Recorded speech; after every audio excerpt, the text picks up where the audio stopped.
Hi, this is Richard Schelp with Executive Speakers Bureau, and this is the second edition of Behind the Curtain.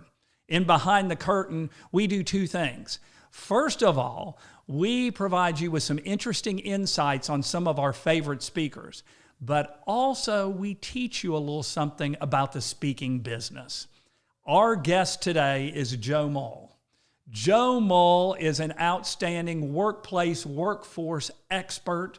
He is author of Cure for the Common Leader, as well as Employalty, which is his brand new book. And we have absolutely loved working with Joe. And so welcome, Joe, to today's podcast. Oh, Richard, I'm so excited to be here. Thanks for having me. Oh, we love having you here. Now, one of the things that I found out about you just the other day, and I had no idea, is that you have a music theater background. For those of you who don't know, Joe performed for the Pittsburgh Symphony. He performed at Carnegie Hall and all sorts of other impressive venues. And it's crazy. But Joe, how did you go from this music theater background to being an outstanding motivational speaker? How did it happen? Well, I wanted a paid job. And when you go to college and you get a bachelor's degree in the performing arts, they are hard to come by. And when I finished school and went into the workforce, I still had aspirations to be on stage, but I very quickly fell into program design and delivery. So every job I ever had, I was in front of people and translating complex ideas into usable information for folks. And so I'm still on stage all these years later. It's just a different kind of stage. That's interesting. Well, you mentioned a little bit about some things, but were there a few things in particular that you would say that you pulled from your performances and are now using in the speaking business? Oh, absolutely. So whether you're doing a keynote or a workshop or a full day training, I think you have to think about that program as a kind of one act, one person performance. And so we spend so much time thinking about how do we want to deliver our content, but we have to go the other way and think about what is the journey that the audience goes on in that program. And so when I think about a keynote, for example, I will on a whiteboard chart the journey that the audience is going on. And when I talk about the journey, I mean, what emotions are they experiencing along the way? Where am I asking them to interact? Where am I asking them to experience tension or to laugh or to hear stuff that might be a little bit dry? And how do I make sure that I am not leaving them in the same place for too long? Very interesting, very interesting. So really, you make it a responsibility of yours to not only entertain them, so to speak, but bring emotions out of them throughout your performance. Right? Absolutely. As a speaker, my job is twofold. My job is to help them with their real world problems and to do it in a way that's utterly captivating.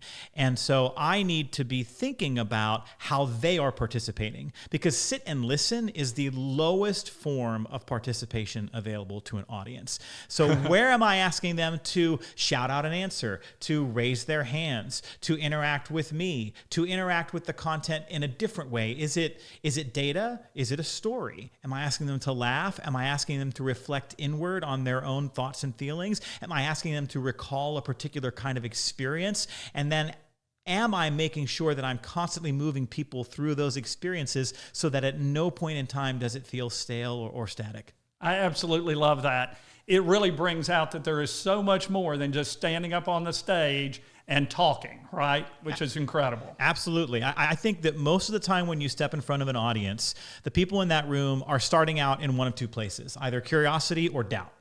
And so if you have people in the audience who are curious, you need to have a payoff pretty quick, right? We're here to talk about X, and that X should be a pain point that they're struggling with or a transformation that they desire. For the people who are there and who are starting in a place of doubt, like, is this going to be terrible? Or my boss made me go to this thing. Are you opening with something tantalizing or interesting or fun that captures their attention right away and overcomes that doubt, which then buys you permission to go further with them? I absolutely love that. That is a great segue into our teaching moment. And the teaching moment really is, you just talked about how important it is to engage and pull things out of your audience members. Yeah. The thing that I hear about in feedback from clients all the time is how well you engage with them. Thank you. How much they feel like that they were in there with you during the presentation. So tell our audience, help them in the speaking business. How do you connect so well? What things do you do that make sure that that connection happens? I think it's a blend of conversation and story. So I think as speakers, we have to continually hone and polish our craft. And storytelling is a skill. And being able to tell a story in such a way that captivates people is a huge part of being, I think, a successful speaker. I think for a long time, we think of stories as the connective tissue between the big ideas we want to share, but it really goes the other way. The stories are the big pieces of the program, and we come up with the little observations or wisdom that we want to impart or the utility that we're sharing for folks, and that's the connective tissue. But the other side of it is it's conversational.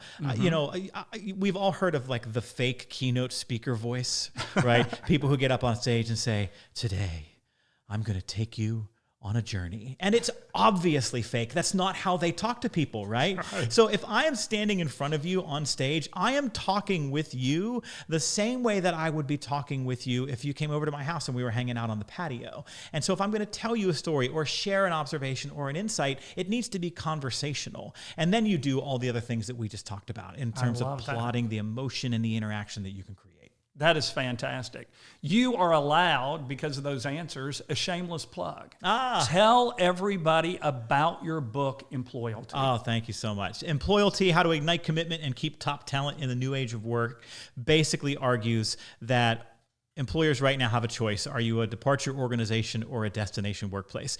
And we evaluated more than 200 studies and articles on why people quit a job or take a new job or decide to stay long-term somewhere. And the book is built around the 3 areas of the employee experience that are the difference makers. You get those 3 areas right, and you become a destination workplace. Absolutely love it. It's a must read. There's no doubt about it. It's a must read for me as a leader, and anybody who's a leader needs to take a look at Employalty. So keep that in mind. Joe, thank you so much for being our guest today. We really loved having you. Thank you so much, Richard. And thank you, audience. We really appreciate your attention and look forward to future episodes in which you can look about more of what's behind the curtain. Thank you so much.